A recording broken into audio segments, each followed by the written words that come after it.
oui, juste pour vous dire qui on est, donc globalement on est une société qui a 6 ans d'âge. On est filiale du groupe Audience depuis cet été et on est un service de gestion dédié aux entreprises culturelles. Je vais juste vous commenter un petit clip de 2 minutes parce que ça permet, vous excuserez le côté un petit peu de pub, mais ça permet d'avoir une bonne compréhension. Donc on a un service qui s'adresse exclusivement aux entreprises culturelles, donc pub, production audiovisuelle, cinéma, etc. C'est-à-dire celles qui embauchent des intermittents, et c'est un service de gestion des ressources humaines. Donc en gros, ça se passe via une plateforme collaborative que j'aurai l'occasion de vous montrer à la fin, et ça permet de gérer tout le process, depuis le contrat de travail jusqu'aux payes et déclarations sociales, et de manière 100% dématérialisée. Donc comment ça fonctionne concrètement? Chaque employeur a un compte en ligne sur lequel il va référencer tous ses salariés. Ces salariés vont pouvoir remplir leurs informations, leurs fiches de renseignement eux-mêmes sur leur profil. Et ensuite, ça va automatiser, une fois que le salarié est positionné sur un film, l'envoi des DPAE, l'édition des contrats de travail, la signature électronique de ces contrats. Ensuite, les payes sont gérées par des personnes chez nous, avec tout ce qui va avec, c'est-à-dire les attestations AEM, certificats de congé de spectacle, et les déclarations sociales. Donc on s'occupe vraiment de tout le volet social, c'est vraiment de l'externalisation, mais avec la particularité, c'est qu'il y a une plateforme collaborative derrière. Donc évidemment, on est spécialiste du secteur culturel et de la gestion des intermittents, mais on gère également les salariés permanents. En gros, ça permet de gagner beaucoup de temps sur tout ce qui va autour de la paye, donc tout ce qui est connexe à l'édition des payes, et du coup de réaliser un certain nombre d'économies, notamment en frais de gestion. C'est aussi un outil pour les salariés intermittents. Donc ils ont un coffre-fort dans lequel ils retrouvent tous leurs documents, ça leur fait un suivi de leurs heures, de leurs indemnités, de ce qu'ils vont devoir déclarer aux impôts, etc. etc. On a fêté le mois dernier notre 1000e client et il y a 35 000 intermittents qui sont actifs sur la plateforme. Donc nos clients, globalement, ça va de toutes petites structures, petites compagnies de théâtre, petites sociétés de prod, jusqu'à des grosses sociétés comme Universal Music, Arte, le Théâtre de Chaillot. Donc c'est vraiment, on a une disparité de typologie de clients assez vaste. Le point commun, c'est qu'ils embauchent des intermittents du spectacle et qu'ils utilisent tous la même plateforme. Ok, donc toujours dans ce devoir d'information et en toute neutralité, je vais aussi vous faire part d'un service qui est assez intéressant, qui s'appelle Moving Motion, et vous expliquer relativement rapidement, surtout vous faire une petite démo, parce que c'est plus parlant quand on voit l'outil, du service. Donc en gros, nous, ce que propose Moving Motion, c'est 2 choses. C'est à la fois une plateforme web, donc un outil internet, qui permet de gérer de manière collaborative et dématérialiser l'intégralité de la gestion sociale. Et c'est à la fois un service de paye qui permet d'externaliser la paye et de traiter toute la gestion sociale pour le compte de l'employeur. Donc on n'est pas une société de portage, on est un prestataire de paye, on va dire. Certaines entreprises, c'est une très faible minorité, mais ils utilisent seulement l'outil et pas le service de paye. Ce n'est pas forcément les deux ensemble obligatoires. Comme je vous disais, aujourd'hui on a 1000 clients, là vous avez quelques exemples, et on gère en externalisation un peu plus de 10 000 payes par mois.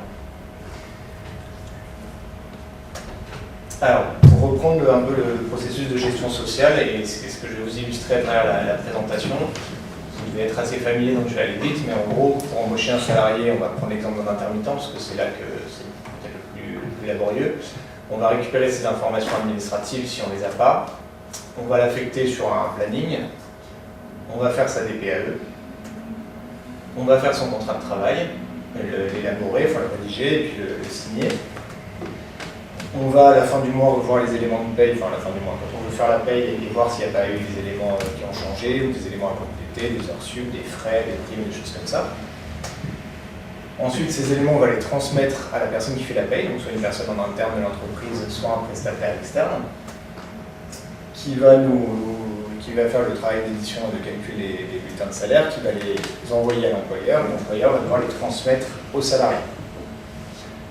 Ensuite, l'employeur va payer les salaires et va s'acquitter des différentes déclarations sociales et du paiement des cotisations.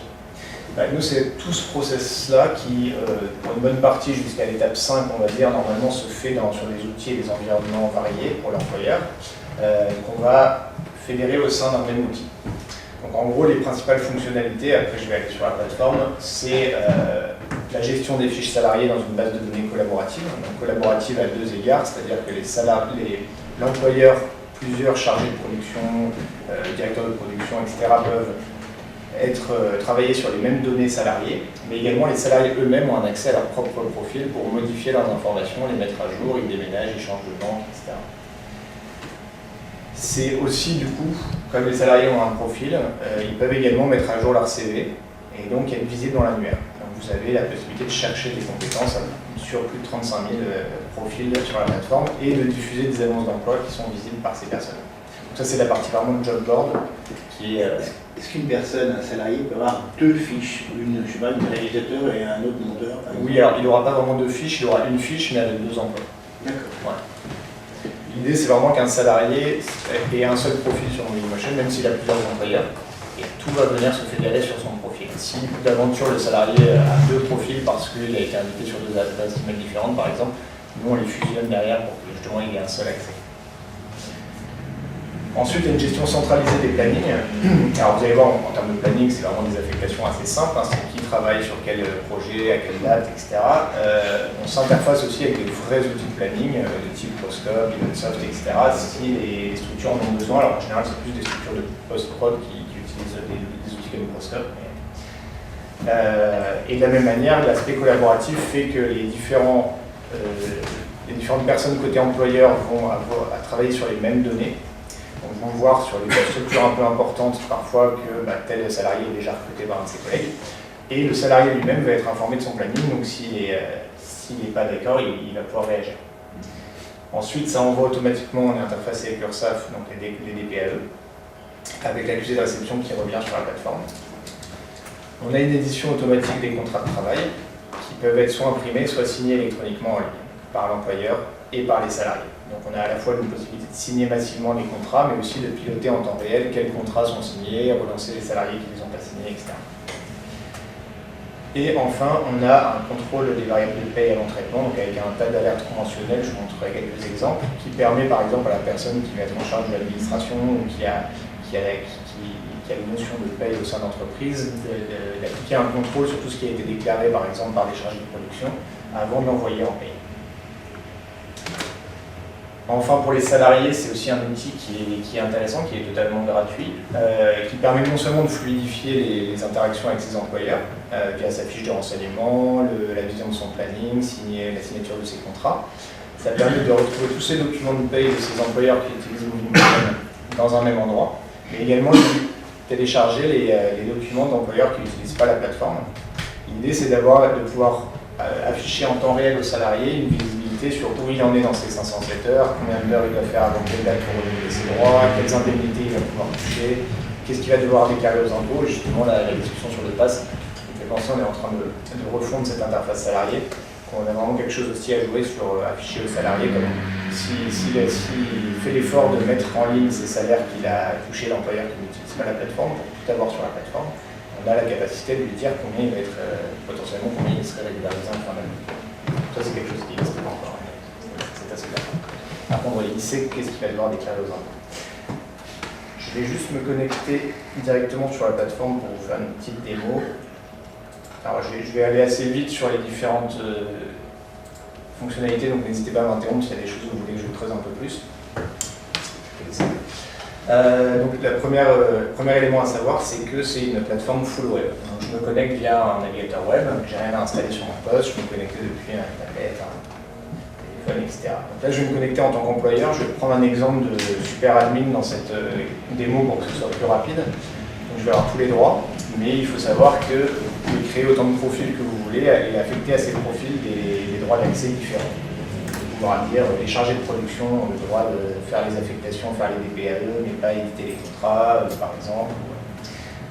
Là, c'est une galère toujours un peu au début parce qu'il faut que ça lance la plateforme de démo.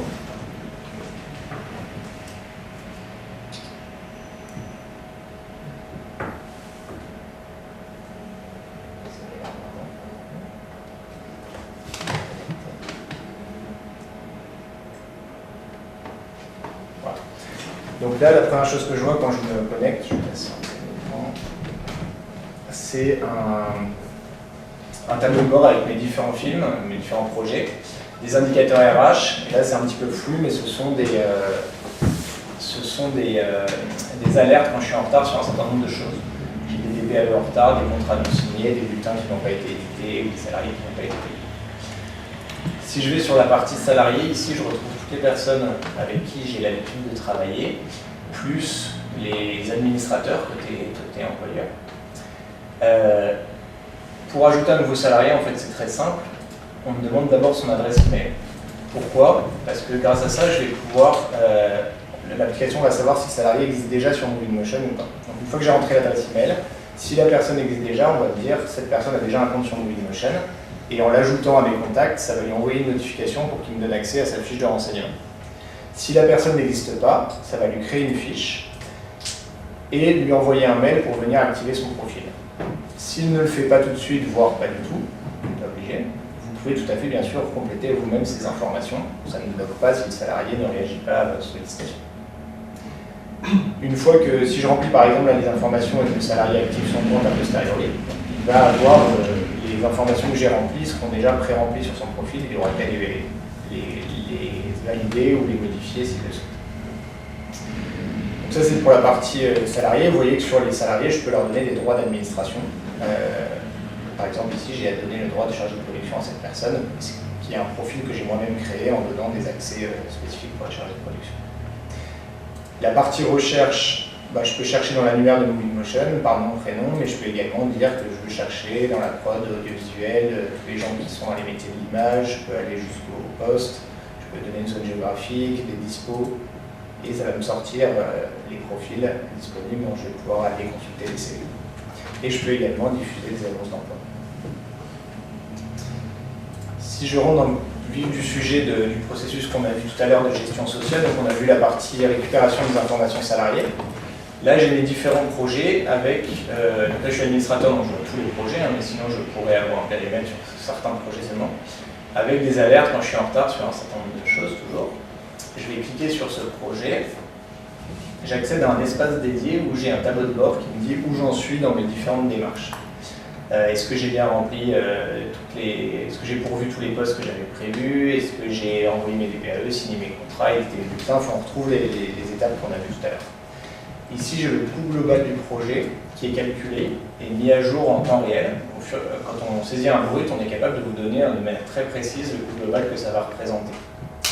Une fois que les salariés sont payés, ça vient mettre à jour le coût global dépensé. Donc si vous avez un projet qui dure sur plusieurs mois, ça vous permet de piloter le prévisionnel versus le réalisé. Donc si je vais sur la partie recrutement, en gros ici je retrouve les personnes que j'ai déjà déclarées sur le projet. Et ici je retrouve mon carnet d'adresses. Donc sur un nouveau projet, cette zone sera vide au début. Pour la remplir, j'ai deux possibilités. Soit je crée d'abord mes besoins en poste, donc là j'ai dit que j'aurais besoin d'un cadreur sur telle date, etc.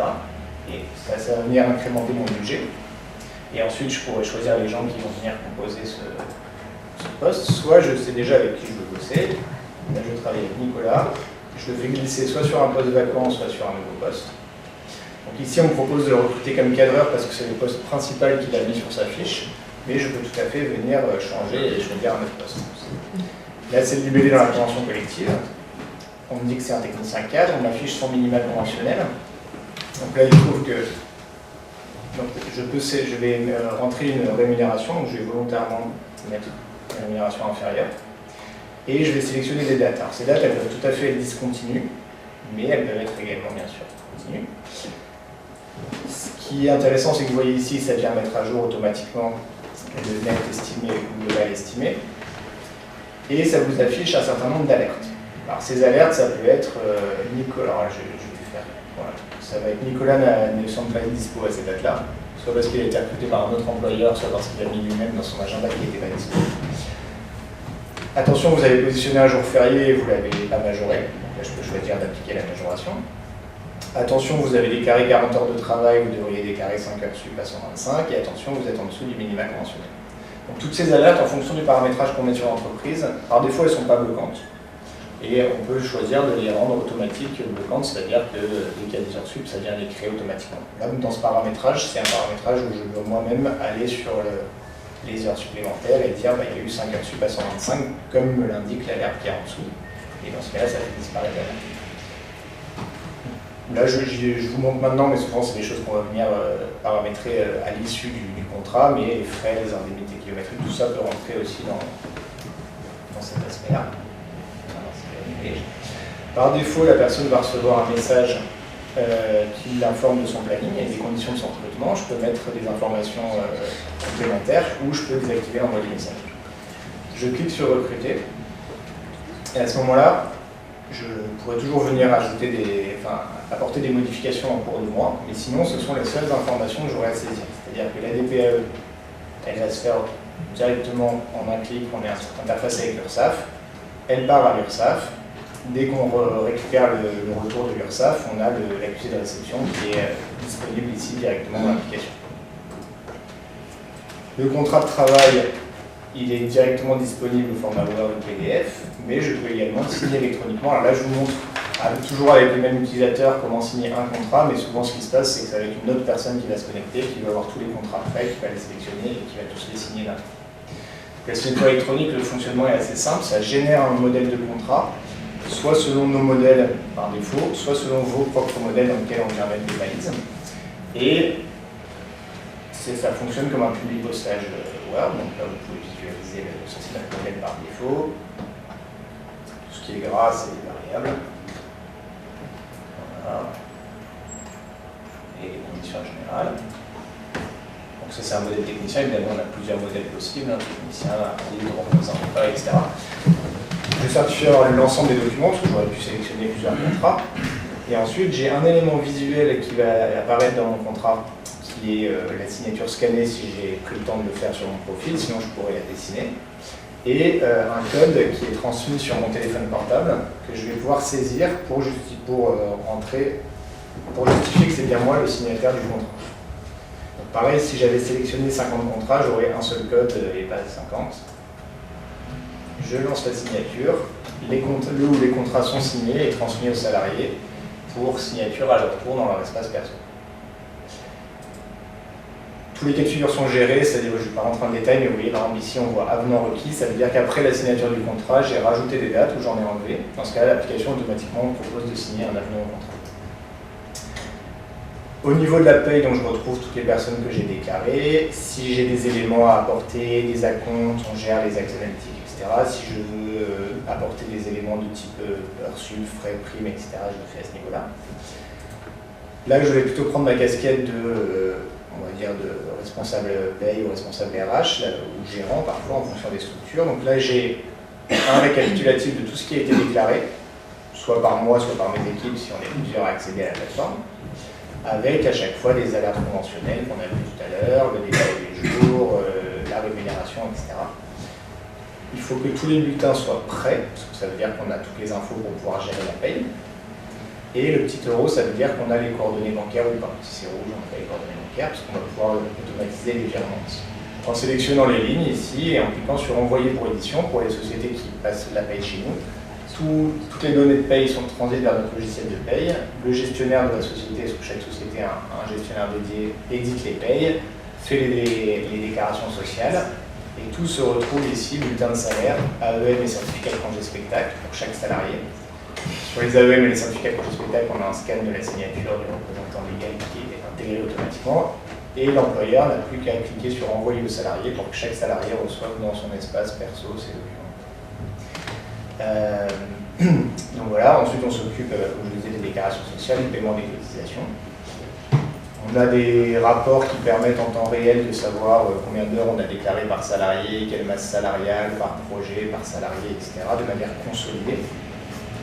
Toutes les informations sont stockées. Historiquement, on peut aller voir, retrouver le contrat qu'on a signé avec un tel à telle date, mais ça, c'est vraiment des infos consolidées qui permettent, par exemple, ici de voir le nombre d'heures par salarié, par an, etc. Sur les salariés permanents, c'est beaucoup plus simple. On a simplement une déclaration chaque mois de ce qui s'est passé. Donc, est-ce qu'il y a des éléments variables à déclarer ou pas? Ici, on rajoute des absences, des congés, des heures sup, des primes, des petits restos, etc. Et pareil, ça transite vers le service de paye et les documents sont mis à disposition du salarié directement dans son espace. Ensuite, le paiement des salaires, c'est un fichier CEPA, que ce soit intermittent ou permanent. On peut télécharger un fichier CEPA qu'on dépose à la banque et ça automatise les virements des salaires. Très rapidement, je vais juste vous montrer côté intermittent à quoi ça ressemble, parce que c'est intéressant de voir le pendant côté salarié. Donc la première fois que je me connecte, on va me demander en quelques étapes d'aller renseigner mes informations administratives, parce que c'est la première chose dont on a besoin. Et ensuite, à chaque fois que je me connecterai, j'aurai un tableau de bord comme ça, avec la possibilité de mettre à jour, si je le souhaite, mes fiches de renseignement, mon CV bien sûr, mais également de retrouver tous mes contrats. Donc ici, j'ai mes contrats à venir et mes contrats historiques et ceux que je dois signer. Quand je clique sur signer, ici, j'ai un résumé de mon contrat avec les éléments importants. Soit je signe et je vais sur les mêmes interfaces que tout à l'heure avec la visualisation du contrat, le SMS, etc. Soit je refuse et dans ce cas, je peux expliquer pourquoi. Donc ça permet de faire un aller-retour avec l'employeur aussi parfois, si on ne s'est pas mis d'accord. J'ai mon planning, je peux venir, qui est mis à jour automatiquement quand je suis recruté sur Mobilmotion, mais je peux venir le mettre à jour manuellement aussi. Je retrouve tous mes documents de paye de mes employeurs qui utilisent la plateforme, mais je peux également y ajouter des documents de mes employeurs qui n'utilisent pas le service. Comme on disait tout à l'heure, ça permet d'avoir l'exhaustivité de ce que j'ai réalisé pendant l'année, ce qui nous permet, nous, d'afficher en temps réel au salarié où il en est dans ses heures, combien il va devoir faire d'heures avant quelle date pour prétendre à une ouverture de droit, combien il peut toucher d'indemnités, congés spectacle, enfin pour l'emploi spectacle, les congés spectacle et ce qu'il va devoir déclarer aux impôts. Là, ce qui manquera avec le pass, et qui serait vraiment pas mal, c'est de pouvoir lui dire attention, tu risques d'être régularisé de temps à telle date. Ça, il faudrait qu'on travaille dessus. Mais déjà ici, ça lui donne un suivi qu'il a difficilement en temps normal, sans outils dédiés.